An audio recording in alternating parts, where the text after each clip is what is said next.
माम् अस्मदाचार्यपर्यन्तां वन्दे गुरुपरम्पराम्। ॐ पार्थाय प्रतिबोधितां भगवता नारायणेन स्वयं व्यासेन ग्रथितां पुराणमुनिना मध्ये महाभारतम् अद्वैतामृतवर्षिणीं भगवतीम् अष्टादशाध्यायिनीम् अम्ब त्वामनुसन्ददामि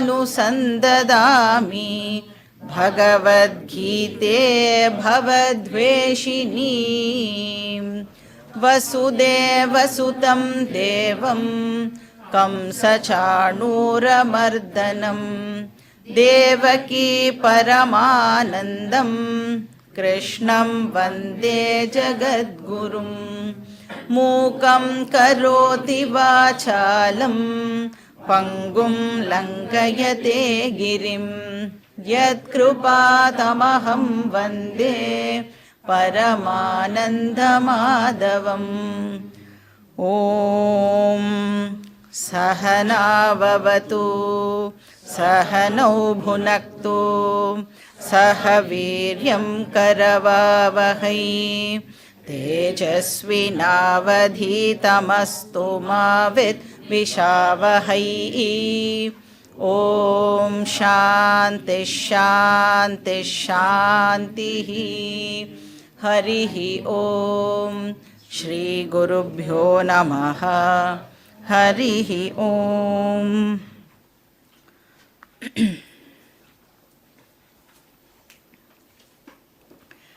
அர்ஜுனன் எப்படி இந்த சம்சார விஷயத்தை கோத்ரூ பண்ணின்னு இருக்கான் அப்படிங்கிறத வியாசர் நம்மளுக்கு இப்போ டிஸ்கிரைப் பண்ணிட்டு இருக்கார்.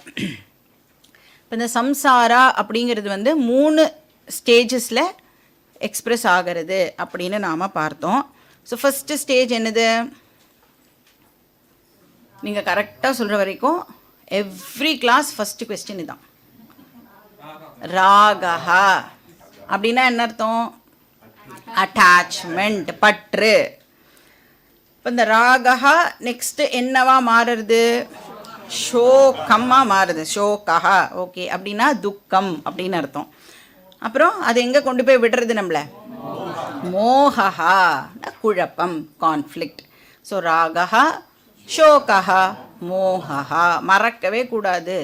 தூக்கத்துலேருந்து எழுப்பி கேட்டால் கூட கரெக்டாக சொல்லணும். ஏன்னா இதை தான் நாம் எவ்ரிடே அண்டர்கோ பண்ணிகிட்டே இருக்கோம். இப்போ கிருபையா பரயாவிஷ்டா விஷீதன்னிதம் அப்ரவீத் அப்படிங்கிற ஸ்லோகம் மூலமாக அவனுடைய அட்டாச்மெண்ட் பற்றியும் துக்கத்தை பற்றியும் டிஸ்கிரைப் பண்ணப்பட்டது. இப்போ எனக்கு எதிரில் இருக்கிறவா எல்லாரும் என்னுடைய மக்கள், அவளுடைய இழப்பை என்னால் ஒரு நாளைக்கும் தாங்கிக்க முடியாது. இப்போ இந்த அட்டாச்மெண்ட் அவனுக்கு அன்னைக்கு தான் திடீர்னு வந்துதா அப்படின்னா எவ்வளோ காலமாகவோ அவனுக்கு இருக்குது. ஆனால் அந்த இடத்துல இந்த அட்டாச்மெண்ட் இப்போது எக்ஸ்ப்ரெஸ் ஆகிறது. ஸோ இந்த பேட்டில் ஃபீல்டில் அது வெளியில் வருது. இப்போ இந்த அட்டாச்மெண்ட் நம்மளோட மனசை ஓவர் பவர் பண்ணும் பொழுது அப்படின்னா என்ன அர்த்தம்? மனசு முழுக்க இப்போ என்ன இருக்குது அப்படின்னா அந்த பற்று ஆனது இருக்குது அப்படின்னு ஆன உடனே இமீடியட்டாக நம்மளுக்கு அந்த துக்கம் அப்படிங்கிற இமோஷன் இப்போது ஏற்படுறது. இப்போ எவ்வளோக்கு எவ்வளோ ஒரு விஷயத்து மேலே அட்டாச்மெண்ட் வைக்கிறோமோ அவ்வளோக்கு அவ்வளோ அந்த விஷயத்துக்கிட்டேருந்து நமக்கு துக்கம் கிடைக்கும். ஏன்னா sorrow is directly proportional to attachment. இந்த ஃபிசிக்ஸ்லலாம் படிப்போம்ல, அந்த மாதிரி சாஸ்திரம் என்ன சொல்கிறது? Sorrow is directly proportional to attachment. எங்கே பற்று வைக்கிறோமோ அங்கே கண்டிப்பாக நாம் துக்கத்தை அனுபவிச்சே தீரணும். இது ரூல். இப்போ அவனுடைய பற்று அவ்வளோ தீவிரமாக இருந்த காரணத்தினால துக்கமும் அவனுக்கு அவ்வளோ இன்டென்ஸ் துக்கமானது இப்போ ஏற்படுறது. எவ்வளோ தூரத்துக்கு அவனுடைய துக்கம் இருக்குது அப்படின்னா, அவனுடைய ஃபிசிக்கல் பாடியை வந்து பாதிக்கிற அளவுக்கு மனசு முழுக்க, இப்போ அதாவது மனசுலேருந்து வழிஞ்சு வெளியில் வருது அந்த துக்கம். அதனால் இப்போ என்ன ஆகுறது, அவனுடைய ஃபிசிக்கல் பாடியே வந்து இப்போது பயங்கரமாக அஃபெக்ட் ஆகியிருக்கு. ஸோ ஹோல் பாடி, அவனோட ஸ்கின்னெல்லாம் இப்போ எப்படி இருக்கான்னா எரியறா மாதிரி இருக்கான், பயங்கரமாக எரிச்சலாக இருக்குது. அப்புறம் வந்து தலையெல்லாம் சுற்றுறது, கை காலெல்லாம் வந்து நடுங்கிறது, என்னுடைய வில்லையே வந்து இப்போ என்னால் வந்து தூக்க முடியலை அப்படிங்கிற அளவுக்கு அவன் வந்து சோர்ந்து போயிருக்கான். அந்த எனர்ஜி எல்லாம் இப்போது அவனுக்கு ட்ரெயின் ஆகிடுது. ஸோ எப்படி வந்து ராகா வந்து சோகமாக ஆகி அந்த சோகம் எப்படி ஒரு மனுஷனை குழப்பத்தில் கொண்டு போய் ஆழ்த்துறது அப்படிங்கிறது தான் நாம் வந்து இங்கே பார்த்துட்டு இருக்கோம். ஸோ இந்த மோகா ஆர் குழப்பம் அப்படின்னா என்னன்னு பார்த்தோம். தர்ம அதர்ம அவிவேகம் அப்படின்னா என்ன அர்த்தம், எது தர்மம் எது அதர்மம் அப்படிங்கிறது தெரியாமல் இருக்கிற ஒரு கன்ஃபியூஸ்டு ஸ்டேட்டு இல்லையா. அப்போ what is dharma what is adharma அப்படின்னு தெரியாமல் இருக்கிற ஒரு கன்ஃபியூஸ்டு ஸ்டேட். அப்போது அந்த மாதிரி ஒரு குழப்பமான நிலைமையில் நாம் இருக்கும் பொழுது எது எல்லாம் தர்மமோ அதெல்லாம் இப்போ நம்மளுக்கு எப்படி தெரியும், அதர்மமாக தெரியும். இப்போ எதெல்லாம் அதர்மமோ அது எல்லாம் இப்போ நம்மளுக்கு தர்மமாக தெரியும். நீங்கள் நல்லா யோசித்து பார்த்தீங்கன்னா இந்த மாதிரி ஸ்டேட்டை நாம் ஒருத்தரும் கண்டிப்பாக நிறைய விஷயங்களுக்கு நாம் வந்து இதை கோ த்ரூ பண்ணியிருப்போம். இப்போ நம்ம குழந்தையே வந்து தப்பு பண்ணிட்டு அப்படின்னு சொன்னால் அது வந்து அதர்மமாக இருக்கும். ஆனால் என்ன பண்ணுவோம், கரெக்டு தானே, போனால் போகிறது, நம்ம குழந்தை தானே அப்படின்னு சொல்லி நாம் வந்து அந்த குழந்தைய வந்து திட்டாமல் அந்த நேரத்தில் வந்து போனால் போகிறது அப்படின்னு விட்டுரும். இதே பக்கத்து வீட்டு குழந்தை தப்பு பண்ணிட்டுனா அது எப்படி அந்த குழந்தை வந்து அப்படி தப்பு பண்ணலாம் அப்படின்னு அந்த நேரத்தில் கரெக்டாக தர்மத்தோடு இருக்கணும் அப்படின்னு பார்ப்போம் இல்லையா. ஸோ இது வந்து எவ்ரிடே நாம் அண்டர்கோ பண்ணுற ஒரு விஷயம். இப்போ அர்ஜுனனுக்கு இந்த இடத்துல வந்து சண்டை போடுறது அவனுடைய டியூட்டி இல்லையா. க்ஷத்ரியனாக இருக்கான், சண்டை போடணும். ஆனால் இப்போ வந்து அந்த தர்ம யுத்தமே இப்போ அவனுக்கு எப்படி தெரியறதுன்னா அதர்ம யுத்தம் நாம் பண்ண போகிறோம் அப்படின்னு அவனுடைய புத்தி வந்து இப்போ அவனுக்கு ரிப்போர்ட் பண்ணுறது. ஸோ இது வந்து கான்ஃப்ளிக்ட் நம்பர் 1 அவனோட புத்தியில். ரெண்டாவது குழப்பம் என்ன அப்படின்னா, எந்த ஒரு க்ஷத்ரியனுமே வந்து யுத்த களத்திலேருந்து இந்த புற முதுகிட்டு ஓடுறதுன்னு சொல்லுவாள், அது பண்ணவே கூடாது. நாமளே வந்து பார்த்துருக்கோம்ல, நிறைய சினிமாலெலாம் வந்து காமெடியெலாம் வச்சு அதெல்லாம் வச்சு பண்ணுறாள்ல. ஏன்னா ஒரு க்ஷத்ரியனுக்கு அது அழகில்லை, அது அவனுடைய தர்மம் இல்லை. அப்போ இப்போ அவன் என்ன நினைக்கிறான், நான் வந்து இப்போ இந்த சண்டை போடாமல் அப்படியே கிளம்பி போயிட்டேன் அப்படின்னு சொன்னால் அது எனக்கு நல்லதையே தான் கொடுக்கும் அப்படின்னு இப்போ அவன் நினைக்கிறான். இப்போ சாஸ்திரம் சொல்கிறது, நீ வந்து உன்னோட டியூட்டியை பண்ணாமல் ஒமிட் பண்ண அப்படின்னு சொன்னால் 2 விஷயம் இருக்குது. பண்ணக்கூடாததை பண்ணுறது ஒன்று, பண்ண வேண்டியதை பண்ணாமல் இருக்கிறது ஒன்று இல்லையா. கமிஷன் அண்ட் ஒமிஷன் அப்படின்னு சொல்லுவாள். இப்போ நீ டியூட்டியை வந்து ஒமிட் பண்ண அப்படின்னு சொன்னால் அதுக்கு சாஸ்திரம் வந்து உனக்கு பாப்பம் ஏற்படும்னு சொல்கிறது. அந்த பாப்பத்துக்கு ஒரு பேரும் கொடுக்கறது, அதுக்கு பேர் பிரத்யவாய பாப்பம் அப்படின்னு பேர். ஸோ ஒமிஷன் ஆஃப் டியூட்டிக்கு ஏற்படுற பாப்பத்துக்கு பேர் பிரத்யவாய பாப்பம். இப்போ அர்ஜுனன் சண்டை போடாமல் அங்கேருந்து இப்போ கிளம்பிட்டான் அப்படின்னு சொன்னால் கண்டிப்பாக அவனுக்கு இந்த பாப்பமானது இப்போ ஏற்படும்.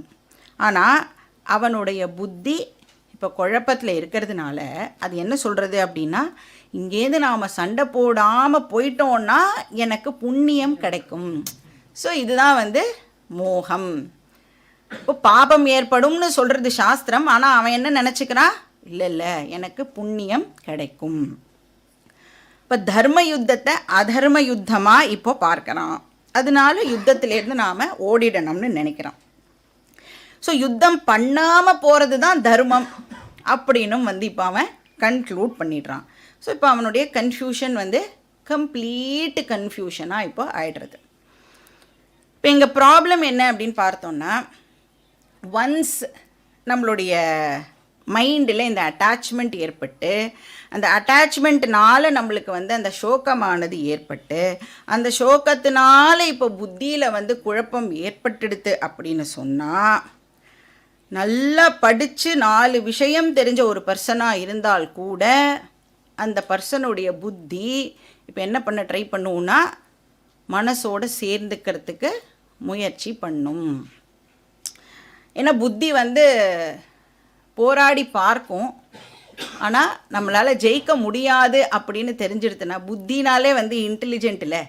இப்போ இந்த சைடு சேர்ந்தால் தனியாக நின்னோன்னா ஜெயிக்க முடியாது அப்படின்னு ஒன்று என்ன பண்ணிடுறது, அது யாரு கூட சேர்ந்தா ஓகேவோ அப்போது மனசோடு அது சேர்ந்து வந்து இப்போது அது வந்து நிறைய லாஜிக்கலாக வந்து பண்ணுற தப்புக்கு நிறைய விஷயங்களெல்லாம் வந்து எடுத்து கொடுக்கும். இப்போ ஸோ மனசை வந்து சப்போர்ட் பண்ண ஆரம்பிக்கும்.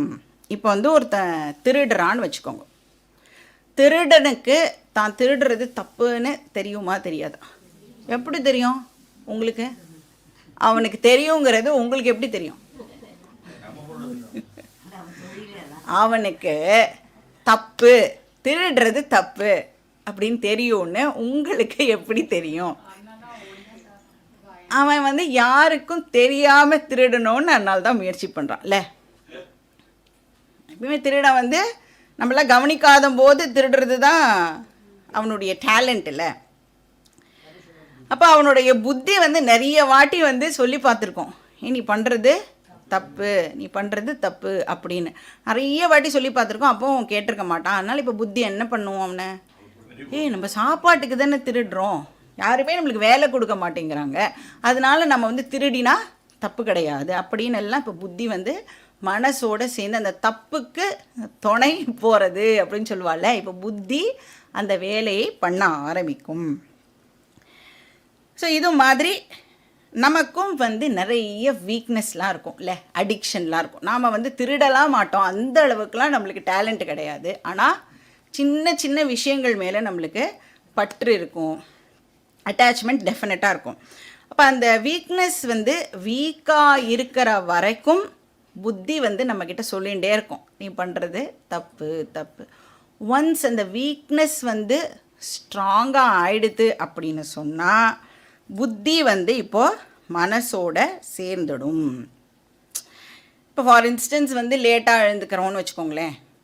எப்பயுமே நான் வந்து கரெக்டாக தான் எழுந்துப்பேன், ஏதோ ஒரு 2-3 நாள் சேர்ந்தாப்பில் லேட்டாக எழுந்துட்டேன்னா இப்போ வந்து என்ன சொல்லும் மனசு, பரவாயில்ல தானே அப்படின்னு சொல்லும். புத்தியும் வந்து கரெக்டு தானே, இவ்வளோ வருஷமாக நான் வந்து சீக்கிரம் தானே எழுந்துட்டேன், ஒரு 2-3 நாள் லேட்டாக எழுந்துட்டா என்ன தப்பு அப்படின்னு ஜஸ்டிஃபை பண்ண ஆரம்பிக்கும். அப்போ ஒரு இன்டெலிஜென்ட் இன்டலெக்ட் இப்போ என்ன பண்ணும் அப்படின்னா, சாஸ்திரத்திலேருந்தெல்லாம் கூட கோட்ஸ் எல்லாம் எடுத்து மனசு பண்ணுற தப்புக்கு ஜஸ்டிஃபை பண்ண ஆரம்பிக்கும். இப்போது ஒரு சோம்பேறி இருக்கான்னு வச்சுக்கோங்களேன், அதாவது ஃபிசிக்கலாக சோம்பேறி ஆனால் இன்டெலிஜென்ட் பர்சன், நிறைய படிச்சிருக்காருன்னு வச்சுக்கோங்க. இப்போ அந்த பர்சன் வந்து சோம்பேறித்தனப்பட்டு கோவிலுக்கெலாம் போகலன்னு வச்சுக்கோங்க. வீட்டில் சொல்கிறா, எழுந்து கோவிலுக்கு வா அப்படின்னு கூப்பிடுறா. ஆனால் அந்த பர்சன் வந்து சோம்பேறித்தனப்பட்டு அந்த சோஃபாவை விட்டு நகரவே மாட்டான்ல, அந்த மாதிரி ஒரு பர்சனாக இருந்தான்னா என்ன கேட்பான் அவன், எதுக்கு இப்போ நான் கோவிலுக்கு வரணும், நீ எதுக்கு கோவிலுக்கு போகிற அப்படின்னு கேட்பான். நான் வந்து சுவாமியை பார்க்க போகிறேன். ஏன் அந்த சுவாமி இங்கே இல்லையா? இது வந்து ஒரு நம்மளுக்கு கேட்கும்போது பயங்கர இன்டெலிஜென்ட்டாக இருக்கிற மாதிரி தான் இருக்கும்ல. ஏன்னா கடவுள் எல்லா இடத்துலையும் தானே இருக்கார், நான் ஏன் ஸ்பெசிஃபிக்காக வந்து கோவிலில் வந்து பார்க்கணும்?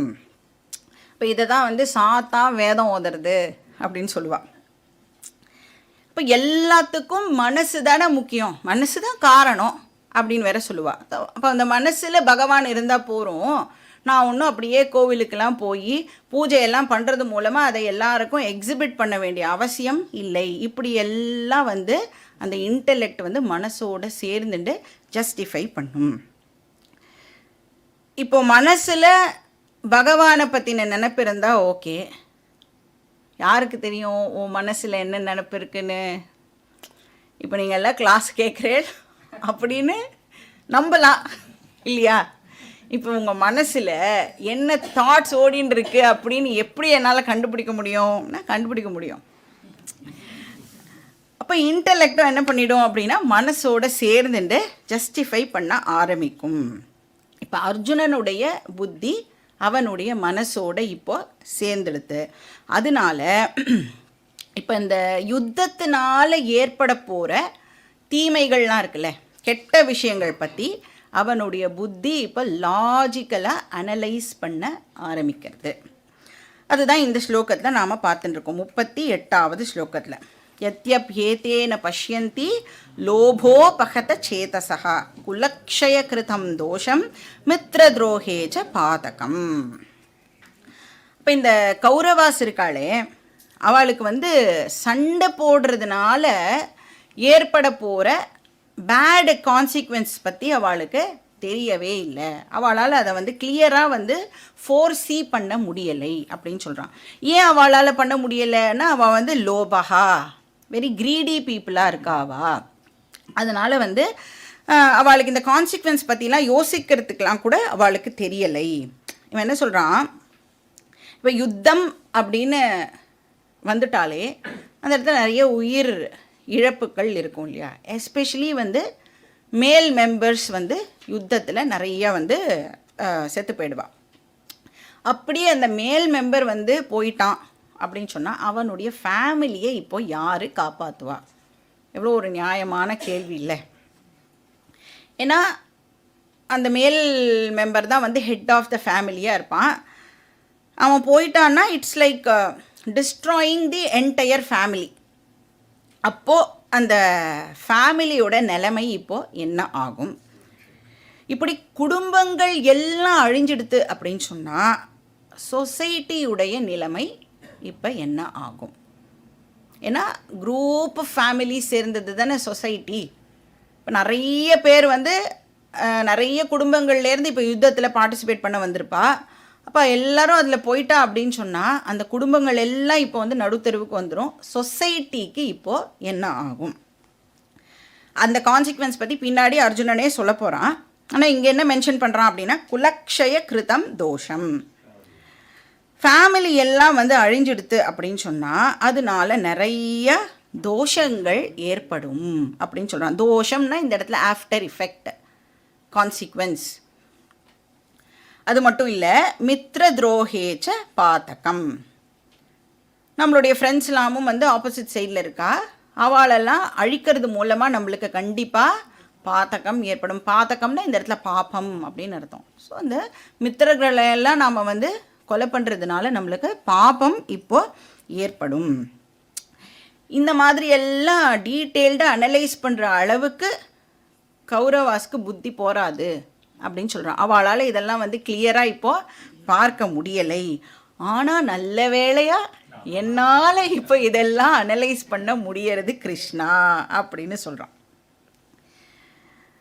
ஸோ இந்த மாதிரியான ஆஃப்டர் எஃபெக்ட்ஸ்லாம் இருக்கிறதுனால நாம் வார்லேருந்து வித்ட்ரா பண்ணிடலாம் கிருஷ்ணா அப்படின்னு சொல்கிறோம். இப்போது சண்டை போடணுன்னா 2 சைடும் இருந்தால் தானே சண்டை நடக்கும். ஒரு சைடு நாங்கள் சண்டை போடலை அப்படின்னு சொல்லி கிளம்பி போயிட்டா எப்படி வார் நடக்கும்? வார் நடக்கலைன்னா எந்த விதமான சேதமும் இப்போ ஏற்பட போகிறதில்ல. குடும்பங்கள்லாம் அழியாது, குலம்லாம் அழியாது, சொசைட்டிலாம் நன்னா இருக்கும் அப்படின்னு சொல்கிறான். இப்போ இதை கிருஷ்ணரும் இப்போ என்ன பண்ணிகிட்டு இருக்கார் அப்படின்னா பொறுமையாக அவன் என்ன சொல்கிறான் அப்படிங்கிறத கேட்டுட்டே இருக்கான். இவன் எவ்வளோ தூரத்துக்கு உளர போகிறான் இப்படி அப்படின்னா கிட்டத்தட்ட 46வது ஸ்லோகம் வரைக்கும் அர்ஜுனன் இந்த விஷயத்தை பற்றி சொல்ல போகிறான். அதாவது யுத்தத்தினால ஏற்பட போகிற தீமைகள் ரொம்ப ரொம்ப லாஜிக்கலாக இருக்கும், ரொம்ப இன்ட்ரெஸ்டிங்காக இருக்கும். அவன் சொல்ல போகிறது எல்லாமே ஃபேமிலி அழிஞ்சு போயிடும் அப்படின்னு இங்கே சொல்கிறான். ஸோ குலம்னா ஃபேமிலி, க்ஷயம்னா அழிதல்.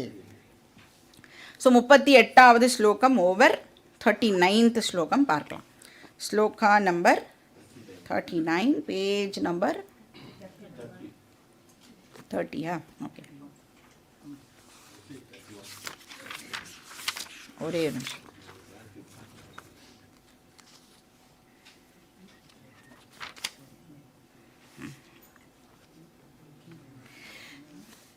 கதம் ந ஞேயமஸ்மாபிஹி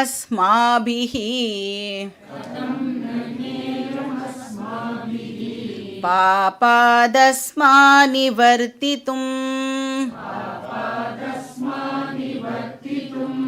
குலக்ஷயக்ருதம் தோஷம் பிரபஷ்யத்பிர்ஜனார்தன.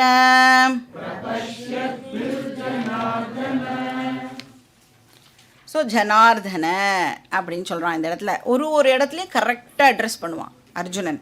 ஸோ ஜனார்தனா ஜனங்களை காப்பவனே அப்படின்னு அர்த்தம், ப்ரொடெக்டர். ஸோ ஹே கிருஷ்ணா தோஷம் பிரபஷ்யத்பிஹி சொல்கிறேன். நம்மளால தான் இப்போ கிளியராக அந்த தோஷங்களை எல்லாம் பார்க்க முடியறதே. தோஷங்கள்னால் ஆஃப்டர் எஃபெக்ட்ஸ், அதெல்லாம் இப்போ நம்மளால் கிளியராக அண்டர்ஸ்டாண்ட் பண்ணிக்க முடியறதே. துரியோதனன் தானே இப்போ கன்ஃபியூஸ்டாக இருக்கான். நாம் இப்போது நல்ல ஒரு கிளியர் மைண்டோடு தானே இருக்கோம். அதனால தான் நம்மளால் இவ்வளோ தூரத்துக்கு அனலைஸ் பண்ணி அண்டர்ஸ்டாண்ட் பண்ணிக்க முடியறது அப்படின்னு சொல்கிறான். ஸோ என்ன தோஷம் சொல்கிறான்? குலக்ஷய கிருதம். ஸோ கிருத்தம் அப்படின்னு சொன்னால் காஸ்ட் பை, எதனால்? யுத்தத்தினால ஏற்படக்கூடிய குலக்ஷயம். ஸோ யுத்தம் நடந்தது அப்படின்னு சொன்னால் கண்டிப்பாக குலக்ஷயம் ஏற்படும். அது தெரிஞ்சும் நாம் ஏன் இன்னும் இந்த இடத்துல நின்றுருக்கோம் அப்படின்னு கேட்குறான். ஏன் நாம் போர்லேருந்து இப்போது விலகக்கூடாது? கதம் ந அஸ்மாபிஹி ஞேயம். நாம் ஏன் விலகிறதுன்னு இன்னும் டிசைடு பண்ணாமல் இருக்கோன்னு கேட்குறான். அஸ்மாத் பாபாத் நிவృத்திம் கதம் ந ஞேயம். நிவృத்திம் அப்படின்னு சொன்னோன்னா வித்ரா பண்ணுறதுன்னு அர்த்தம். பிரவருத்தினா டிரான்சாக்ட் பண்ணுறது, விவகாரம் பண்ணுறதுன்னு அர்த்தம். நிவృத்தி அப்படின்னு சொன்னால் அதிலிருந்து வித்ரா பண்ணுறது. ஸோ அஸ்மாத் பாபாத், இந்த பாப செயலிலிருந்து விலகணம் அப்படின்னு. அஸ்மாத் பாபாத் நிவృத்திம், இந்த பாபம் பண்ண போகிறோமே அதிலேருந்து நாம் வித்ரா பண்ணணும்னு ஏன் இன்னும் டிசைட் பண்ணாமல் இருக்கும்? கதம் ந ஞேயம். இப்போ பாபம் அப்படிங்கிறது இங்கே என்னது? ஸோ அர்ஜுனனுடைய வியூலேருந்து பார்த்தோம் அப்படின்னு சொன்னால் இந்த குலக்ஷயம் ஏற்படுறதுக்கு நாம் காரணமாக இருந்துடுவோம் அப்படின்னு சொல்கிறோம். ஸோ குலக்ஷயம் ஏற்பட்டால் அது பாபம். ஏன் ஏற்பட போகிறது? யுத்தம் பண்ணோன்னா அதனால குலம் க்ஷயமாக போகிறது. அதுக்கு நாம் இப்போது காரணமாகிடுவோம். அப்போ அது ஒரு பாபமான செயல் அப்படின்னு சொல்கிறோம். நாம் ஏன் நம்மளுடைய அந்த ஃபால்ஸ் ஈகோக்காக சண்டை போட்டு இப்படி அந்த ஃபேமிலிஸ் எல்லாம் டிஸ்ட்ராய் பண்ணணும்? அதனால் நாம் திரும்பி போயிடலாம் அப்படின்னு சொல்கிறான். இப்போது நான் திரும்பி போயிட்டேன்னா பாக்கி பேரெல்லாம் என்னை பற்றி என்னெல்லாமோ தான் பேசுவா. அவள்லாம் என்ன வேணாலும் பேசிட்டு போட்டோமே, அது அவளோட ப்ராப்ளம், பேசுகிறவாளுடைய ப்ராப்ளம், அது என்ன ஒன்றும் பண்ணாது அப்படின்னு சொல்கிறான். நாம் போர்லேருந்து வித்ட்ரா பண்ணிடலாம். இப்போ யுத்த களத்தை விட்டு அவன் கிளம்பணும் அப்படின்னு சொன்னால் கண்டிப்பாக அவனுக்கு கிருஷ்ணருடைய ஹெல்ப்பு தேவை. ஏன்னா கிருஷ்ணர் தான் ரதத்தை மூவ் பண்ணி திரும்பி அந்த பக்கமாக ஓட்டிகிட்டு போனோம். ஆனால் கிருஷ்ணர் இப்போ எப்படி இருக்கார் அப்படின்னா அந்த பரபிரம்மஸ்வரூபம்னு சொல்லுவா இல்லையா? நம்மளெல்லாம் கூட திட்டுவாளே, பிரம்மம் மாதிரி உட்காந்துருக்கேன், அசையாமல் இருந்தோன்னா என்ன சொன்னாலும் கேட்காம உட்காந்துருந்தோன்னா அப்படி தான் திட்டுவாள்ல. கரெக்டு தான், பிரம்மனால நகரவே முடியாது இந்த பக்கம் அந்த பக்கம். அந்த மாதிரி உட்காந்துட்டுருக்கார். அப்போ அவன் சொல்கிறதுக்கு சப்போர்ட்டும் கிருஷ்ணர் பண்ணலை. அப்புறம் சொல்கிறது ரிஜெக்ட் பண்ணுறாரானா ரிஜெக்டும் பண்ணலை. சப்போஸ் கிருஷ்ணர் அர்ஜுனன் சொல்கிறத ரிஜெக்ட் பண்ணணும் அப்படின்னு சொன்னால் இப்போ கிருஷ்ணர் ஆர்கியூ பண்ணி ஆகணும். எப்படி நீ இப்படிலாம் பேசுகிற, வெயிட் பண்ணு அப்படிலாம் பேசணும் இல்லையா? ஆர்கியூ பண்ணணும். அதுக்கு ஃபஸ்ட்டு அர்ஜுனன் ஆர்கியூமெண்ட்டை ரிசீவ் பண்ணுற மனநிலைமையில் இப்போ இருக்கணும். அந்த ரிசெப்டிவ் மூடு இல்லாத போது நாம் என்ன சொன்னாலும், நல்லதனமாக சொன்னாலும், அடித்து சொன்னாலும், திட்டி சொன்னாலும் ஒருத்தருடைய காதுக்குள்ளே அந்த விஷயம் போகவே போகாது. அதனால தான் வந்து நிறைய வாட்டி நம்மளெல்லாம் என்ன திட்டுறா, உங்ககிட்ட பேசுகிறதுக்கு பதிலாக செவுத்தில் போய் முட்டிக்கலாம் அப்படிலாம் சொல்கிறாள்ல. ஏன்னா ஒரு யூஸும் இருக்காது. நீங்கள் யோசித்து பார்த்தீங்கன்னா ஆக்சுவலாக நம்மளோட லைஃப்பில் பாதி நேரம் நாம் சொல்கிறத கேட்காதவா கூட தான் நாம் ஆக்சுவலாக பேசிகிட்டே இருக்கோம். நீங்கள் நல்லா யோசித்து பார்த்தீங்கன்னா மண்டையை வேணால் ஆட்டுவா, நீங்கள் சொல்கிறத நான் கேட்குறேன் அப்படின்னு. ஆனால் கண்டிப்பாக, ஏன்னா யார் டிசைட் பண்ணணும் கேட்கணுமா வேண்டாமான்னு? அப்போ அதான் டிசைட் பண்ணோம் இல்லையா. பாதி நேரம் வந்து நாம் சொல்கிறத ஒருத்தர் கூட கேட்கவே மாட்டான். நாம் சொல்கிறத அடுத்தவா வந்து கேட்கணும் அப்படின்னு சொன்னால் ஃபஸ்ட்டு என்ன தெரியுமா பண்ணணும்? நாம் சொல்கிறத நாம் முதல்ல கேட்கணும். அப்போ தான் நாம் சொல்கிறத அடுத்தவா கேட்பா.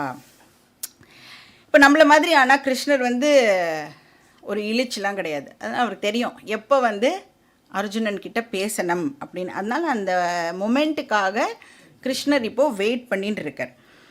ஸோ எப்போ சொன்னால் அவன் வந்து காது கொடுத்து கேட்பான் அப்படிங்கிற அந்த மொமெண்ட்டுக்காக பொறுமை ரொம்ப இம்பார்ட்டண்ட் அப்படின்னு வந்து வேதாந்தத்துக்கு வந்துட்டாலே நம்மளுக்கு என்ன அவசியம்னா பொறுமை ரொம்ப அவசியம்.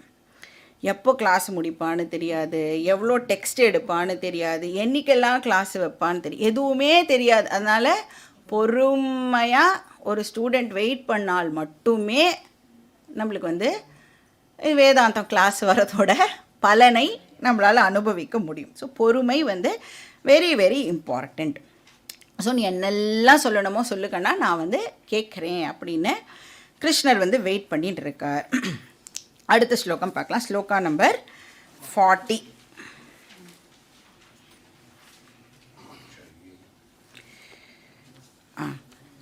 குலக்ஷயே பிரணஷ்யந்தி குலதர்மா சநாதனாஹ தர்மே நஷ்டே குலம் கிருத்ஸ்னம் அதர்மோபிபவத்யுத.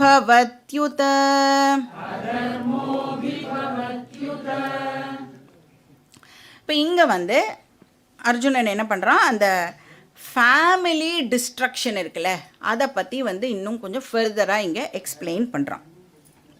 இப்போ சொசைட்டியில் நல்ல ஆரோக்கியமான குடும்பங்கள் இல்லாட்டி, அதாவது அந்த சிதைஞ்சு போன ஃபேமிலிஸ் மட்டும் ஒரு சொசைட்டியில் இருந்தது அப்படின்னு சொன்னால் அந்த சொசைட்டி எப்படிப்பட்ட சொசைட்டியாக இருக்கும் அப்படிங்கிறது தான் அவன் வந்து இங்கே எக்ஸ்பிளைன் பண்ணிட்டு இருக்கான். இப்போது ஒரு அழகான ஃபேமிலி இல்லாமல் தர்மத்தை பிரவருத்தியே பண்ண முடியாது அப்படிங்கிறது தான் அர்ஜுனனுடைய ஆர்குமெண்ட். ஸோ ஒரு ஸ்ட்ராங் ஃபேமிலி இல்லாமல் சொசைட்டியில் தர்மம் வந்து நம்மளால் பிரவருத்தி பண்ண முடியாதுன்னு சொல்கிறான். அப்போ ஒரு கலாச்சாரத்தை நம்மளால் வந்து வளர்க்க முடியாது. அது வந்து தர்மமோ கலாச்சாரமோ ரிலீஜியனோ இல்லை ஆன்மீகமோ எது ஒன்றும் வந்து தழைக்கணும் அப்படின்னு சொன்னால் அதுக்கு எது பேஸ் அப்படின்னா ஒரு ஸ்ட்ராங் ஃபேமிலி தான் வந்து பேஸ் அதுக்கு. ஸோ ஹெல்தி ஃபேமிலி சொசைட்டியில் இருந்தால் தான் இது எல்லாம் நடக்கும். இப்போ நம்மளுக்கு வந்து ஜென்ரலி பார்த்தீங்கன்னா நம்மளுடைய ஃபேமிலியோட இம்பார்ட்டன்ஸ் வந்து அவ்வளோ தூரத்துக்கு தெரியறதில்ல. எவ்வளோ தூரத்துக்கு ஒரு ஃபேமிலி அப்படிங்கிறது இம்பார்ட்டண்ட்டுன்னு. ஏன்னா இப்போ வரைக்கும் வந்து ஃபேமிலியாக தான் இருக்கும். நிறைய பேர் வந்து இன்னும் அந்த ஃபேமிலி கட்டமைப்போடு தான் இருக்கா. ஆனால் கொஞ்சம் கொஞ்சமாக இப்போ தான் வந்து இந்த பிரிஞ்சு போகிறது அப்படிங்கிற விஷயம்லாம் வந்து இப்போது ப்ராபப்ளி ஒரு 20-30 இயர்ஸாக வந்து ஜாஸ்தியாக நடக்க ஆரம்பிச்சிருக்கு அப்படின்னு சொல்லலாம். அதுக்கு முன்னாடி வரைக்கும் இந்த ஜாயிண்ட் ஃபேமிலி அப்படிங்கிறது தான் வந்து அந்த சிஸ்டம் தான் இருந்தது. இந்த புரோக்கன் ஃபேமிலிஸ் இப்போ தான் வர ஆரம்பிச்சிருக்கு. அதனால தான் இப்போ நீங்கள் பார்த்தீங்கன்னா டிவிலலாம் என்ன டிபேட்டு, ஜாயிண்ட் ஃபேமிலியில் இருக்கிற மெரிட்ஸ் என்ன அப்படின்னு இப்போ தான் வந்து டிபேட் பண்ண ஆரம்பிச்சிருக்கா. ஏன்னா அதில் இல்லாததுடைய அந்த அந்த ஜாயிண்ட் ஃபேமிலியோடைய மதிப்பு வந்து இப்போ தான் எல்லாருக்கும் வந்து தெரிய ஆரம்பிச்சிருக்கு. அதனால அதனுடைய மெரிட்ஸ் டிமெரிட்ஸ் அதெல்லாம் பற்றி இப்போது பேசுகிறேன். ஒரு ரிசர்ச் வந்து சொல்கிறது, யங்ஸ்டர்ஸுடைய 90% ப்ராப்ளம்க்கு எது காரணம் அப்படின்னு பார்த்தோன்னா, அவளுக்கு வந்து ஒரு ஸ்டேபிள் ஃபேமிலி பேக்ரவுண்ட் இல்லாதது தான் அவளுடைய 90% ப்ராப்ளம்ஸுக்கு வந்து காரணம் அப்படின்னு சொல்கிறது. ஸோ சாஸ்திரம் வந்து எப்போவுமே வந்து அந்த ஃபேமிலி லைஃபுக்கு ரொம்ப ரொம்ப வந்து இம்பார்ட்டன்ஸ் கொடுக்கும். யூனிட் அப்படின்னு சொல்லுவோம் சாஸ்திரம். யூனிட்னு சொன்னால் ஒரு என்டையர் ஃபேமிலி, அம்மா அப்பா பசங்க அப்புறம் பாட்டி தாத்தா, இந்த மாதிரி தான் வந்து ஒரு ஃபேமிலி தான் வந்து சாஸ்திரம் கன்சிடர் பண்ணும். இப்போது எந்த ஒரு விஷயம் ஃபங்க்ஷன் ஆகணுன்னாலும், இப்போ ஒரு ஃபேக்ட்ரி ஃபங்க்ஷன் ஆகணும்னு வச்சுக்கோங்களேன், அந்த ஃபேக்ட்ரியில் இருக்கிற எல்லா டிபார்ட்மெண்ட்ஸும் வந்து ஹார்மோனியஸாக வேலை பண்ணினா தான் அந்த ஃபேக்ட்ரி வந்து ப்ராப்பராக ஃபங்க்ஷன் பண்ண முடியும் இல்லையா? ஒரு டீமாக வந்து வேலை பண்ணணும். இப்போ நம்மளுடைய கண்ட்ரிலேயே அந்த சென்டரில் வந்து பவர் வந்து ப்ராப்பராக இருந்தால் தான், ஏதாவது இந்த கூட்டணி ஏன் வந்து நிறைய ப்ராப்ளம்லாம் கொடுத்தான்னா நம்மளால் வந்து ஸ்டேபிள் கவர்மெண்ட்டை வந்து ஃபார்ம் பண்ண முடியாது. இது மாதிரி ஒரு ஸ்டேபிள் ஃபேமிலி வந்து நம்மளுடைய தர்மத்துக்கும் கலாச்சாரத்துக்கும் ரிலீஜியனுக்கும் ரொம்ப ரொம்ப அவசியம். அப்போ அந்த ஸ்டேபிள் ஃபேமிலி இருக்கே, அது ஸ்டேபிளாக இருக்க சில தர்மங்களை வந்து அந்த ஃபேமிலி இப்போது கட்டி காப்பாற்றணும். ஒரு ஃபேமிலி ஸ்டேபிளாக இருக்கணும் அப்படின்னு சொன்னால் அந்த ஃபேமிலிக்குன்னு சில வேல்யூஸை வந்து அந்த ஃபேமிலி கடைப்பிடிச்சாதான் அந்த ஃபேமிலி வந்து ஸ்டேபிளாக இருக்கும். சில வேல்யூஸை வந்து இன்டாக்டாக அது மெயின்டைன் பண்ணணும். அப்போ தான் வழி வழியாக என்னுடைய குலத்தில் இதெல்லாம் ஃபாலோ பண்ணுறா, என்னுடைய குலத்தினுடைய தர்மம் இதெல்லாம். இப்போ நம்ம வந்து எவ்வளோ ரிச்சுவல்ஸ் எல்லாம் பண்ணுறோமே, இன்னி வரைக்கும் அந்த ரிச்சுவல்ஸை நாம் ஃபாலோ பண்ணுறோன்னா கண்டிப்பாக நம்மளுடைய மூதாதையர்கள் எப்படி பண்ணாலோ அதே மாதிரியே நாம் பண்ணிட்டு வரோம் அப்படின்னு சொன்னால், அப்போ அந்த வேல்யூஸை நாம் வந்து இன்டாக்டாக இப்போது மெயின்டைன் பண்ணணும். அதை தான் நம்ம குல தர்மா அப்படின்னு சொல்கிறோம். இப்போ இவன் என்ன சொல்கிறான், இந்த குலக்ஷயம் நடந்துருதுன்னா குல தர்மங்கள் எல்லாம் அழிஞ்சு போயிடுமே கிருஷ்ணா அப்படின்னு அர்ஜுனன் இங்கே கேட்குறான். இப்போ ஒரு ஃபேமிலியுடைய தலைவன் இல்லை அப்படின்னு சொன்னால் அந்த ஃபேமிலியே இப்போது செதஞ்சு போயிடுமே, அழிஞ்சு போயிடுமே அப்படின்னு கேட்குறான்.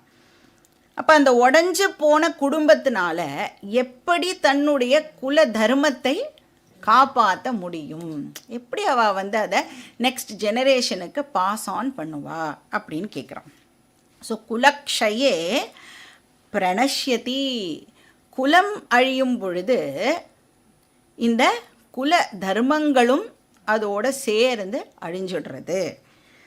அப்போ அந்த கல்ச்சுரல் வேல்யூ, அப்புறம் ரிலீஜியஸ் வேல்யூஸ், ஸ்பிரிச்சுவல் வேல்யூஸ், எது எல்லாம் சனாதனாக அனாதி காலமாக எது எல்லாம் வந்து ஃபாலோ பண்ணிட்டு வரப்பட்டதோ அது எல்லாம் இப்போது இந்த ஃபேமிலிஸ் அழியறது மூலமாக அழிஞ்சு போயிடுமே அப்படின்னு சொல்கிறான். இந்த ஃபேமிலிஸ் எப்படி அழிய போகிறது, யுத்தத்தினால அந்த மேல் மெம்பர்ஸ் எல்லாம் அழிஞ்சிடுவா, அதனால இந்த ஃபேமிலிஸ் எல்லாம் போயிடும் அப்படின்னு சொல்கிறான். தர்மே நஷ்டே, அந்த தர்மம் அழியும் பொழுது, குல தர்மங்கள் எல்லாம் இப்போ அழியும் பொழுது நேச்சுரலாக என்ன ஆகும்,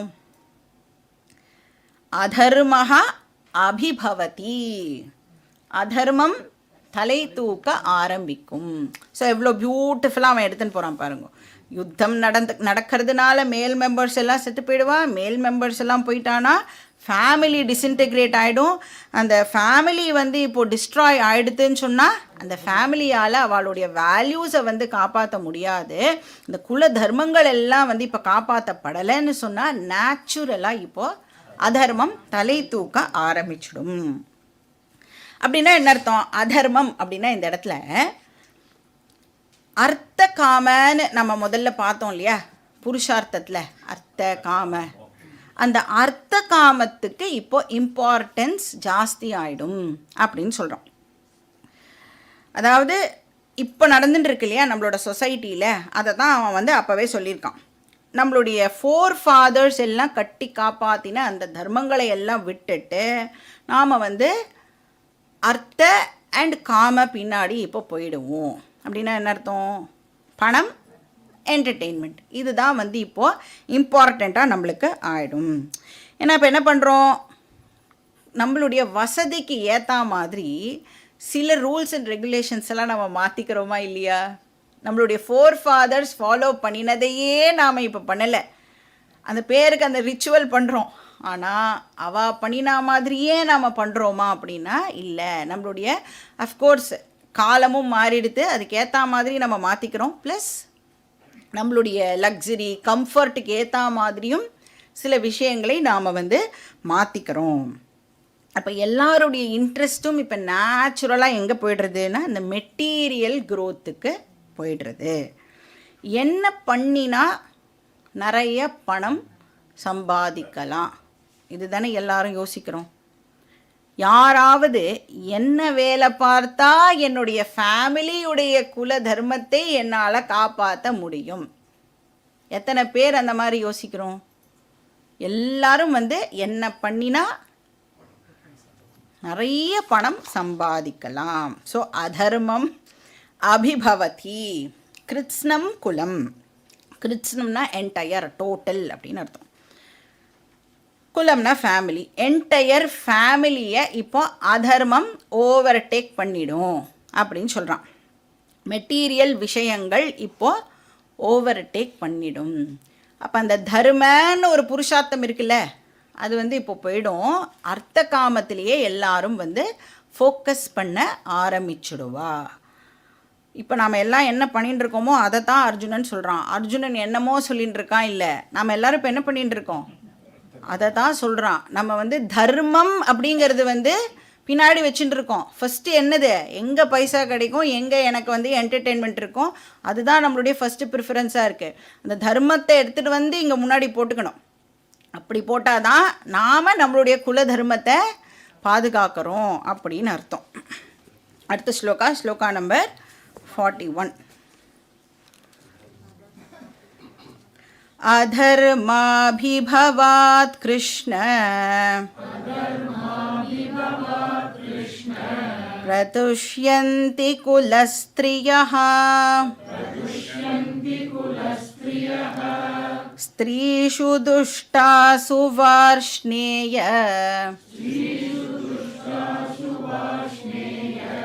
ஜாயதே வர்ணசங்கரः.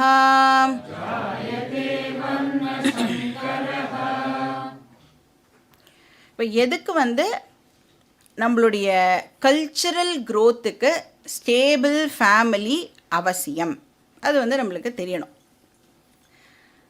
நம்மளுடைய ரிலீஜியஸ் ப்ராக்டிசஸ், அப்புறம் நம்மளுடைய கலாச்சாரம், இதெல்லாம் நாம் வந்து கண்டினியூ பண்ணணும் அப்படின்னு சொன்னால் அதுக்கு கண்டிப்பாக வந்து ஒரு ஸ்டேபிள் ஃபேமிலி அவசியம். ஏன் அப்படின்னு சொன்னால் அந்த ஃபேமிலியில் இருக்கிற ஒவ்வொரு தனி மனுஷனுக்கும் அந்த கல்ச்சுரல் வேல்யூ என்னன்னு தெரிஞ்சிருக்கணும். இப்போ ஃபேமிலினா என்ன, ஒரு 4-5 பேர் சேர்ந்தது ஃபேமிலியிலே அந்த ஒவ்வொரு இண்டிவிஜுவலுக்கும் நம்மளுடைய அந்த வேல்யூ இருக்குல்ல, ரிலீஜியஸ் வேல்யூவோ கல்ச்சுரல் வேல்யூவோ அதெல்லாம் வந்து தெரிஞ்சிருக்கணும். அந்த வேல்யூவை சின்ன வயசுலேருந்தே நாம் வந்து அந்த பசங்களுக்கு டெவலப் பண்ணி விடணும். இப்போ வந்து சின்ன வயசுலேயே வந்து ஒரு ஹெல்தி பாடி இருந்தது அப்படின்னு சொன்னால் இப்போ இம்யூனிட்டிலாம் நல்லா இருக்கும். வயசானால் டிசீசஸ்லாம் வந்ததுன்னா கூட ஓரளவுக்கு நம்மளால் மேனேஜ் பண்ண முடியும். அந்த சின்ன வயசில் அந்த ஹெல்தி பாடியை டெவலப் பண்ண விட்டுட்டு அதுக்கப்புறம், ஏன்னா நிறைய பேருக்கு அப்போ சின்ன வயசில் வந்து பணம்லாம் இருந்திருக்காது, நல்ல ஃபுட்டெல்லாம் சாப்பிட்ருக்க முடியாது, அப்போ மால் நியூட்ரிஷனாக இருந்திருக்கும்.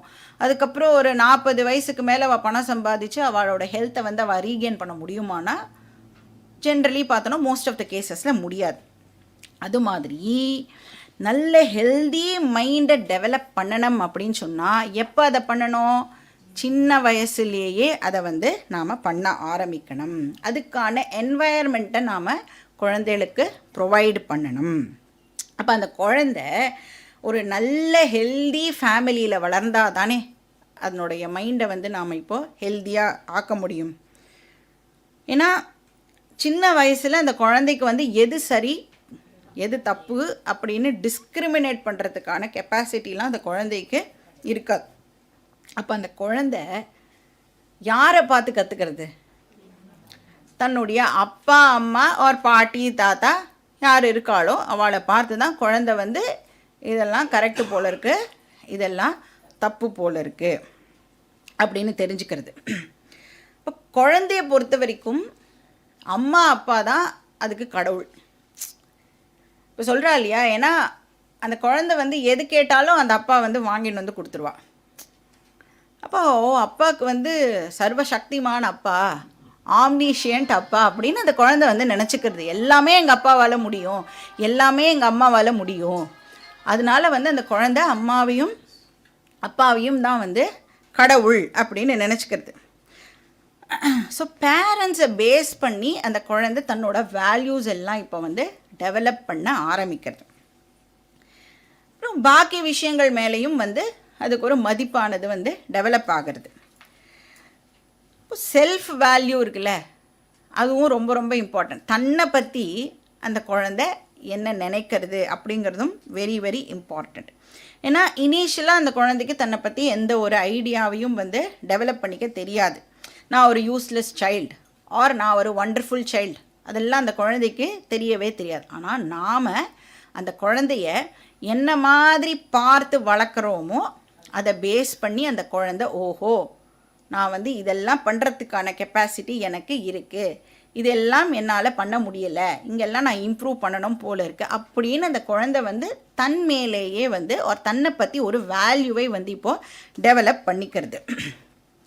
அதனால தான் என்ன சொல்கிறேன், 5 வயசு வரைக்கும் ஒரு குழந்தைய நாம் ராஜா மாதிரி வளர்க்கணும். ராஜா அப்படின்னு சொன்னால் அந்த ராஜாவுக்கு என்னெல்லாம் உபச்சாரம் எல்லாம் அது நினச்சா அப்படி ராஜாவுக்கு வந்து முன்னாடி நிற்கணும்ல, அந்த மாதிரி 5 வயசு வரைக்கும் அந்த குழந்தைக்கு நாம் வந்து எல்லாமே பண்ணணும். அப்படி பார்த்து பார்த்து வளர்க்கும் பொழுது அந்த குழந்தைக்கு ஒரு செல்ஃப் கான்ஃபிடென்ஸ் வந்து டெவலப் ஆகிறது. ஒரு பியூட்டிஃபுல் செல்ஃப் இமேஜை வந்து அந்த குழந்தை வந்து வளர்த்துக்கிறது. அந்த இனிஷியல் இயர்ஸில் சப்போஸ் அந்த குழந்தைக்கு அது கிடைக்கல அப்படின்னு சொன்னால் அப்போ தான் அந்த குழந்தை வந்து ஒரு இன்ஃபீரியாரிட்டி காம்ப்ளெக்ஸை டெவலப் பண்ணிக்கிறது. இப்போ நான் எதுக்குமே வந்து லாயக்கில்லை போல இருக்குது அப்படின்னு அந்த குழந்தை வந்து நினைக்க ஆரம்பிக்கிறது. என்னால் எதுவுமே அச்சீவ் பண்ண முடியாது போல இருக்குது அப்படின்னு நினைக்கிறது. ஸோ இது எல்லாம் எதனால் நடக்கிறதுனா பேரண்ட்ஸ்னால. அப்போ ஒரு ஹெல்தி மைண்டை வந்து டெவலப் பண்ணிக்கணும் அப்படின்னு சொன்னால் அதுக்கு கண்டிப்பாக அந்த ஃபேமிலி ஸ்டேபிள் ஃபேமிலியாக இருக்கணும், ஹெல்தி ஃபேமிலியாக இருக்கணும். அப்போ அந்த ஹெல்தி மைண்டுக்கு என்ன இருக்குன்னா செல்ஃப் ரெஸ்பெக்ட் வந்து டெவலப் ஆகியிருக்கும். 6வது அத்தியாயத்தில் கிருஷ்ணர் வந்து சொல்வார், உத்தரேத் ஆத்மனாத்மானம் நாத்மானம் அவசாதயேத் ஆத்மைவ ஹியாத்மனோ பந்துஹு ஆத்மைவ ரிபுர் ஆத்மனஹா அப்படின்னு சொல்லுவார். நாமளே தான் நமக்கு எதிரி, நாமளே தான் நமக்கு நண்பன். இப்போது நாமளே நம்மளை வந்து தாழ்த்தின்ட்டோம் அப்படின்னு சொன்னால் பகவானே வந்து காப்பாற்றுறதுக்கு முயற்சி பண்ணாலும் ஒன்றும் நடக்காது. அப்போ கூட அந்த பர்சன் என்ன சொல்லுவான் தெரியுமா, பாவம் கடவுள், அவருக்கு என்னை பற்றி சரியாக தெரியல, இன்னும் என்ன ட்ரை பண்ணாலும் அவரால் வந்து என்னை மட்டும் ஒன்றுமே பண்ண முடியாது, அசைச்சிக்க முடியாது அப்படின்றது அவருக்கு தெரியலை. குரு கிருபா, ஈஸ்வர கிருபா, சாஸ்திர கிருபா இது 3ம் இருந்தாலும் கூட ஆத்ம கிருபா இல்லை அப்படின்னு சொன்னால், ஆத்மானா இந்த இடத்துல வந்து மைண்டு அப்படின்னு அர்த்தம், அவர் என்னோடய எஃபர்ட் அப்படின்னு அர்த்தம். என்னோடய எஃபர்ட் இல்லாமல் என்னால் வந்து வாழ்க்கையில் முன்னேற முடியாது, நான் தான் என்னுடைய லைஃபுக்கு ரெஸ்பான்சிபிள் அப்படிங்கிற ஆட்டிடியூட் இல்லைன்னா நம்மளால் லைஃப்பில் முன்னேற முடியாது. அப்போ அந்த செல்ஃப் ரெஸ்பெக்ட் ஆர் அந்த செல்ஃப் இமேஜ் இதெல்லாம் வந்து குழந்தையோடைய இனிஷியல் இயர்ஸ்லேயே வந்து டெவலப் ஆகிடணும். இதெல்லாம் எதால் கொடுக்க முடியும்னா ஒரு ஸ்டேபிள் ஃபேமிலினால தான் இதெல்லாம் அந்த குழந்தைக்கு கொடுக்க முடியும். அப்போ இந்த சமுதாயத்தில் இருக்கிறவாளுடைய மைண்ட் எல்லாம் இப்போ ஹெல்த்தியாக இருக்கணும் அப்படின்னு சொன்னால் எல்லாருக்குமே வந்து ஒரு ஸ்டேபிள் ஃபேமிலி கண்டிப்பாக அமையணும். அது இல்லாததுனால தான் இப்போ நம்ம பார்த்துட்டு இருக்கோம். எல்லாருக்கும் வந்து எப்படி கிரீடு, அப்புறம் நிறைய கிரிமினல் ஆக்டிவிட்டீஸ் அதெல்லாம் ஏன் நடக்கிறதுனா இந்த ஸ்டேபிள் ஃபேமிலி இல்லாததுனால. இப்போ இந்த கல்ச்சுரல் வேல்யூஸ் இருக்கு இல்லையா, இதெல்லாமும் கூட சின்ன வயசுலேருந்தே நாம் வந்து அந்த குழந்தைக்கு சொல்லி கொடுத்துடணும். இது வந்து நம்மளுடைய வீட்டு வழக்கம், நாம் இந்த பண்டிகைகளெல்லாம் கொண்டாடுவோம், இப்படி நாம் கொண்டாடுவோம். அது வந்து ஒரு ஃபேமிலிக்கு ஒரு சம்பிரதாயம் இருக்கும். சாஸ்திரம்ங்கிறது வேற, சம்பிரதாயம்ங்கிறது வேற.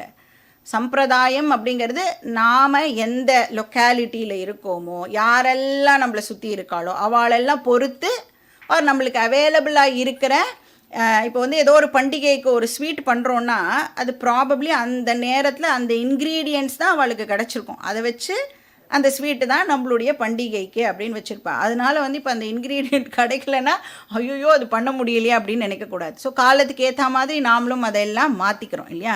இப்போ சம்பிரதாயம் அப்படிங்கிறது வந்து அந்தந்த ஃபேமிலி அவளுடைய என்வாயர்மெண்ட்டுக்கு ஏற்ற மாதிரி ஏற்படுத்தின்ற ஒரு விஷயம். ஸோ அந்த சம்பிரதாயத்தை தான் நாம் வந்து நம்மளுடைய பசங்களுக்கு வந்து சொல்லி கொடுக்கணும். இப்போ சின்ன வயசுலேயே அதை வந்து சொல்லி கொடுத்துடணும். எப்படி சின்ன வயசுலேயே அது கற்றுக்கும்? நாம் பண்ணினோன்னா அதை பார்த்து அந்த குழந்தை வந்து ப்ராக்டிக்கலாக தான் இதெல்லாம் எக்ஸ்பிளைன் பண்ண முடியும். தியரட்டிக்கலாக வந்து சில விஷயங்களெல்லாம் வந்து சொன்னாலும் வந்து ஓகேன்னு கேட்டுக்கோனா, வருஷம் பண்ணுறதை பார்த்து ஓ இப்படி தான் நாம் வீட்டில் பண்ணணும் போல இருக்குது அப்படின்னு அந்த குழந்தை வந்து தெரிஞ்சுக்கிறது. ஏன்னா குழந்தை வந்து சின்ன வயசில் என்ன பண்ணுறோம், பேசுகிறதுக்கு அம்மா அப்பான்னு சொல்லி கொடுத்து இமிட்டேட் பண்ணுறதுக்கு தானே. அந்த குழந்தை இமிட்டேட் பண்ணு, என்ன மாதிரி பேசு, ஆணு வாயத்துறை, அதெல்லாம் நம்ம பண்ணி காமிக்கிறோம்ல. அந்த மாதிரி இந்த வேல்யூஸ் எல்லாம் வந்து அந்த குழந்தை ஃபாலோ பண்ணணுன்னா நாம் ப்ராக்டிக்கலாக அதை பண்ணி காமிச்சு அந்த குழந்தையை இமிட்டேட் பண்ண வைக்கணும். இப்போ ஒரு அம்மாவுடைய தாட் வந்து வயத்தில் இருக்கிற குழந்தைய இன்ஃப்ளூயன்ஸ் பண்ணுறது அப்படிலாம் சொல்கிறா இல்லையா. இப்போ அந்த குழந்தைய வந்து அந்த ஃபேமிலியில் வந்து எல்லாரும் எதிர்பார்க்குறோம் அப்படின்னு சொல்கிறதுக்கு தான் இந்த சீமந்தம், பும்சவனம், இந்த மாதிரி ஃபங்க்ஷன்ஸ் எல்லாம் கூட எதுக்கு பண்ணுறா அப்படின்னா, அந்த வருகையை வந்து நம்ம எல்லாரும் ஆவலோட ரொம்ப சந்தோஷமாக உன்னை வந்து எதிர்பார்க்குறோம் அப்படின்னு அந்த குழந்தைக்கு சொல்கிறதுக்கு தான் இந்த ரிச்சுவல்ஸ் எல்லாம் கூட வந்து நாம் பண்ணுறோம்.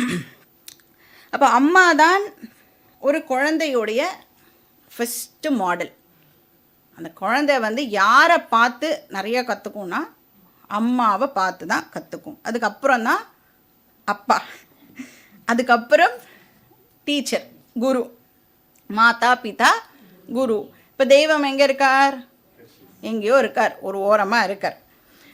அப்போ அம்மாவும் அப்பாவும் ஒழுங்கான ரோல் மாடலாக இல்லாத போது அந்த குழந்தை இப்போது சினிமாலேயோ ட்ராமாலேயோ வேறு ஒரு ரோல் மாடலை தேட ஆரம்பிக்கிறது. தன் வீட்டிலையே அந்த ரோல் மாடல் ஒழுங்காக கிடைக்காத போது சொல்கிறது ஒன்று செய்கிறது ஒன்றா இருக்காளே இந்த அப்பா, பொய் சொல்லக்கூடாதுன்னு சொல்கிறா. அப்புறம் ஃபோன் வந்ததுன்னா நான் வீட்டில் இல்லைன்னு சொல்லு அப்படின்னு அப்பாவே சொன்னால் அந்த குழந்தை இப்போ கன்ஃபியூஸ் ஆகுமா ஆகாதா? பொய் சொல்லக்கூடாதுன்னு சொல்லி கொடுத்துருக்கா, அப்பாவே இப்போ என்ன பொய் சொல்கிறாளே இல்லையா. அப்போ அந்த மாதிரி ஒழுங்கான ரோல் மாடல் வந்து கிடைக்காத பொழுது அந்த குழந்தை வெளியில் போய் வேண்டாத ஒரு உதவாக்கிற ரோல் மாடலை எடுத்துட்டு இப்படி தான் நான் வந்து வாழ்க்கையில் ஆகணும் அப்படின்னு அந்த குழந்தை தன்னோட கோலை ராங்காக இப்போது செட் பண்ணிக்கிறது. இப்போ அப்பா அண்ட் அம்மா வந்து அந்த குழந்தையோட லைஃப்பில் ஒரு கன்சிஸ்டண்ட் லெங்த் ஆஃப் டைமுக்கு வந்து கூடவே இருக்கணும், வழிகாட்டியாக வந்து இருக்கணும். அப்போது அந்த மாதிரிலாம் இருக்கணும்னா அதுக்கு கண்டிப்பாக ஒரு ஸ்டேபிள் ஃபேமிலி அவசியம். அப்பா வந்து வருஷம் ஒரு புது அம்மாவை கூட்டின்னு வந்தால் எப்படி இருக்கும்? அப்போ குழந்தை வந்து எந்த மாடலை ஃபாலோ பண்ணும், யாரை வந்து மாடலாக எடுத்துக்கும்? ஸோ அப்பாவும் அம்மாவும் வந்து ஒரே வீட்லேயே சண்டையெல்லாம் போடாமல் சமத்தாக இருக்கணும். ஸோ அப்படி இருக்கணும்னா அவள் 2 பேருக்கு நடுவில் ட்ரஸ்ட் இருக்கணும், அவள் 2 பேருக்கு நடுவில் லவ் இருக்கணும். இதெல்லாம் இருந்தால் தான் ஸ்டேபிள் ஃபேமிலியாக வந்து இருக்க முடியும். இப்போ வந்து வெறும் செங்கல்னால் கட்டப்படுறது தானே வீடு இல்லை, அது வந்து ஹவுஸ் தானே. அதை ஹோம் அப்படின்னு சொல்லணுன்னா அந்த இடத்துல கண்டிப்பாக வந்து அன்பு வந்து இருக்கணும், அந்த லவ் இருக்கணும், ட்ரஸ்ட் இருக்கணும், அண்டர்ஸ்டாண்டிங் இருக்கணும். அப்போ தான் அது வந்து ஹோமாக ஆகிறது. ஸோ அந்த குழந்தை என்ன பண்ணுறதுன்னா நம்மளை பார்த்துட்டே இருக்கு, அப்சர்வ் பண்ணிகிட்டே இருக்கு, அப்பாவும் அம்மாவும் என்ன பண்ணிட்டு இருக்கா அப்படின்னு பார்த்து பார்த்து சில வேல்யூஸ் எல்லாம் அது வந்து இப்போ டெவலப் பண்ணிக்கிறது. அப்போ பேரண்ட்ஸ் ரோல் மாடலாக இருந்தால் தானே குழந்தை வந்து ப்ராப்பராக வந்து அப்சர்வ் பண்ணி அது வந்து ஒரு குட் சிட்டிசனாக ஆகும். இங்கே அர்ஜுனன் என்ன சொல்கிறான், குடும்பத்தில் டெஃபினட்டாக பேரண்ட்ஸ் இம்பார்ட்டண்ட், அப்பா அம்மா 2 பேருமே இம்பார்ட்டண்ட். அந்த குழந்தைக்கு ஜென்ரலாக அம்மா வந்து கொஞ்சம் க்ளோஸாகவே இருப்பாள், பயோலாஜிக்கலி கூட அந்த அம்மா தான் வந்து க்ளோஸு. அதனால் இப்போ ஃபேமிலி அழிஞ்சு போகும் பொழுது விமன் எல்லாம் வந்து கரப்ட் ஆகிறதுக்கு நிறையா சான்சஸ் இருக்குது அப்படின்னு சொல்கிறோம். ஏன்னா அந்த குடும்பத்தில் இருக்கிற கேர்ள் சைல்டு தானே அடுத்த ஜெனரேஷனுக்கு அந்த குடும்பத்துடைய வேல்யூஸை பாஸ் ஆன் பண்ண முடியும். எனி ஃபங்க்ஷனோ எனி ரிச்சுவலோ எந்த ஒரு பண்டிகையாக இருந்தாலும் அந்த அம்மா தானே எல்லாத்தையும் வந்து எடுத்து போட்டுட்டு பண்ணுறா இல்லையா. அப்போ அந்த அம்மாவுக்கு அதெல்லாம் நன்னா தெரிஞ்சு எல்லாம் பண்ணாதான் அம்மா வந்து தன்னுடைய அம்மாக்கிட்டேருந்து கற்றுன்ருப்பா. நான் அம்மா பண்ணினதுலேயே ஒரு 75% தான் இந்த அம்மா பண்ணுவாள். இப்போ அடுத்த ஜென்ரேஷன் பாஸ் ஆன் ஆகும்போது அது 50%ஆக மாறிடும் இல்லை. ஆனால் அந்த குடும்பத்துடைய கல்ச்சுரல் வேல்யூவை யார் டெவலப் பண்ணுறான்னா அந்த அம்மா தான் வந்து அதை டெவலப் பண்ணுறான். இப்போது இந்த கேர்ள் சைல்டுக்கு வந்து நல்ல வேல்யூஸ்லாம் இல்லை ஃபார் சம் ரீசன் அப்படின்னா அந்த குழந்தை நாளைக்கு கல்யாணம் பண்ணிட்டு இன்னொரு குழந்தைக்கு அது அம்மாவாக ஆகும் பொழுது அந்த ஃபேமிலியோட நிலைமை எப்படி இருக்கும். வேல்யூலெஸ் மதராக இந்த பொண்ணு இருந்தது அப்படின்னு சொன்னால் அந்த குழந்தையோடைய ஃபேமிலி எப்படி இருக்கும். வேல்யூலெஸ் பரம்பராவை வந்து இப்போ அந்த பொண்ணு வந்து ப்ராப்பகேட் பண்ண ஆரம்பிக்கும். ஸோ அதர்மாபிபவாத் கிருஷ்ண பிரதுஷ்யந்தி குலஸ்திரியா.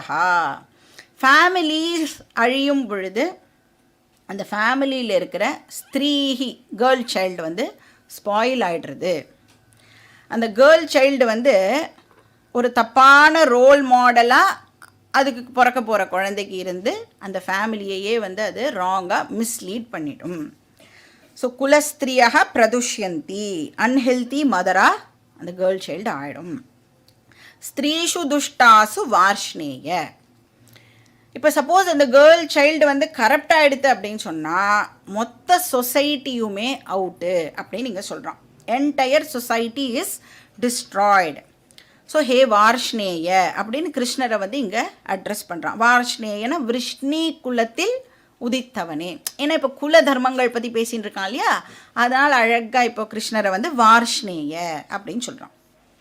அப்போ உன்னுடைய குலத்தில் எவ்வளோ பண்புகள்லாம் இருக்குது, அதெல்லாம் அழியறதுக்கு நீ வந்து சம்மதிப்பியா அப்படின்னு கேட்குற மாதிரி கிருஷ்ணரை வந்து வார்ஷ்ணேய அப்படின்னு சொல்கிறான். ஸ்திரீஷு துஷ்டாசு, ஒன்ஸ் விமன் வந்து கரப்ட் ஆயிட்டானா ஜாயத்தே வர்ண சங்கரஹா. என்ன ஆகும், வர்ண ஆசிரம தர்மத்தில் குழப்பமானது இப்போ ஏற்படும். சங்கிரகம்னா குழப்பம், கன்ஃபியூஷன், மெஸ் ஆகிடும். வருணாசிரம தர்மம்னா என்னது, வேதம் வந்து அந்த அந்த செட் ஆஃப் மக்களுக்கு சில டியூட்டீஸை வந்து ப்ரிஸ்கிரைப் பண்ணியிருக்கு இல்லையா. இப்போ பிராமணா அப்படின்னா அவளுக்கு சர்டன் டியூட்டீஸ் கொடுக்கப்பட்டிருக்கு. க்ஷத்ரியா அப்படின்னா பொலிட்டிக்கல் டியூட்டீஸ் எல்லாம் பார்க்கறது க்ஷத்ரியா. வைஷ்யானா இக்கனாமிக்கல் டியூட்டீஸ் எல்லாம் பார்க்கறது வைஷ்யா. சூத்ரா அப்படின்னா இவன் 3 பேருக்கும் யார் வந்து சப்போர்ட் பண்ணுறாளோ அவள் வந்து சூத்ரா. அப்போ 4 பேரோட வேலையும் வந்து வெரி வெரி இம்பார்ட்டண்ட். ஒரு சொசைட்டி ஃபங்க்ஷன் ஆகணும்னா இவன் 4 பேரும் அவள் வேலையை ஒழுங்காக பர்ஃபார்ம் பண்ணணும். இப்போ கல்ச்சரே இல்லாமல் போச்சுன்னா கண்ட்ரியே வந்து கொலாப்ஸ் ஆகிடும். இப்போ நம்ம வந்து ஸ்தூல சரீரம் சூக்ஷ்ம சரீரம் எல்லாம் சொல்கிறோம்ல, கண்ட்ரியுடைய சூக்ஷ்ம சரீரம் எது தெரியுமா, கல்ச்சுரல் வேல்யூஸ். அப்போ அந்த சூக்ஷ்ம சரீரத்தை அழித்தோம் அப்படின்னு சொன்னால் சூக்ஷ்ம சரீரம் வந்து உடம்பு விட்டு போயிடுதுன்னா இந்த body is call dead body. இப்போ கல்ச்சுரல் வேல்யூஸை ஒரு கண்ட்ரிலேருந்து ரிமூவ் பண்ணிட்டோன்னா தட் கண்ட்ரி இஸ் டிஸ்ட்ராய்டு, ஃபிசிக்கலாக அது டிஸ்ட்ராய் ஆகிடும். அதனால் வந்து இந்த வருண சங்கிரகம் இப்போ ஏற்பட்டுடும் அப்படின்னு சொல்கிறான்.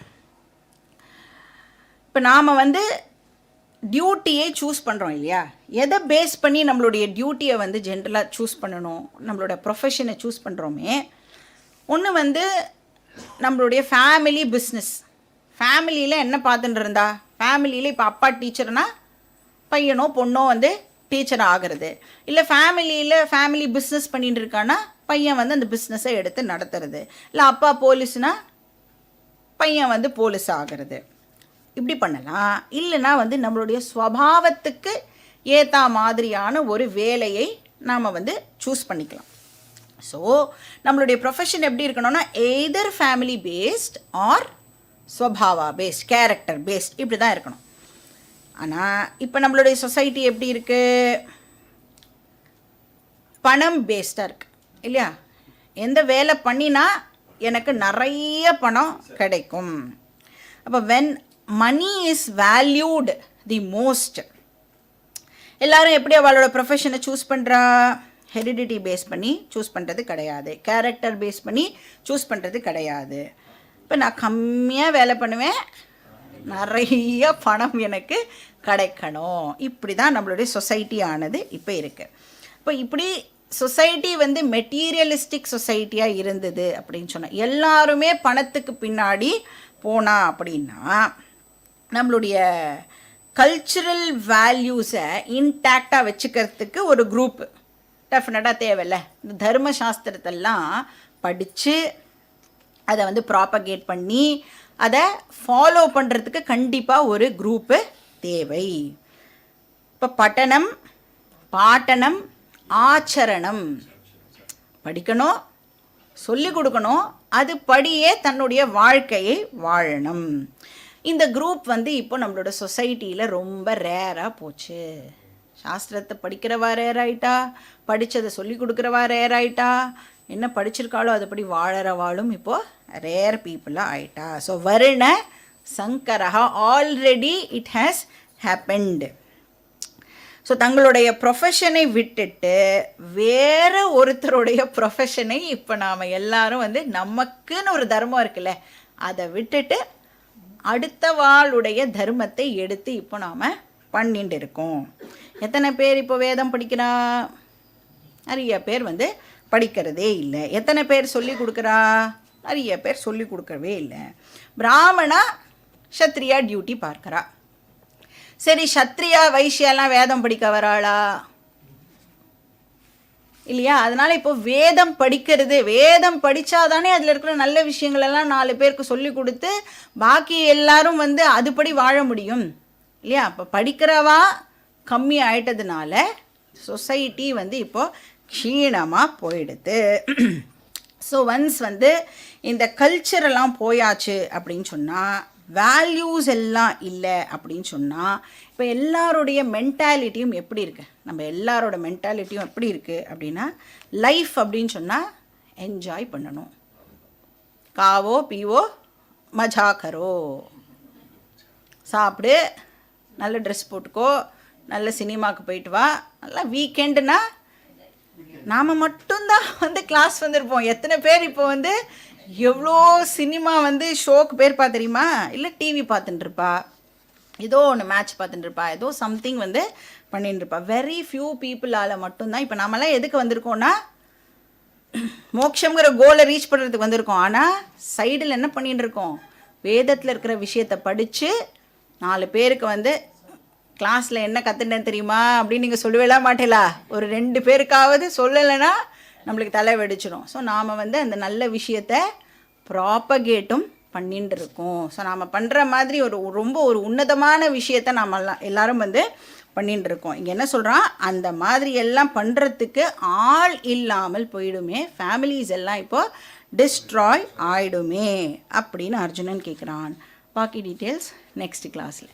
ஓம் பூர்ணமதః பூர்ணமிதம் பூர்ணாத் பூர்ணமுதச்யதே பூர்ணஸ்ய பூர்ணமாதாய பூர்ணமேவாவசிஷ்யதே.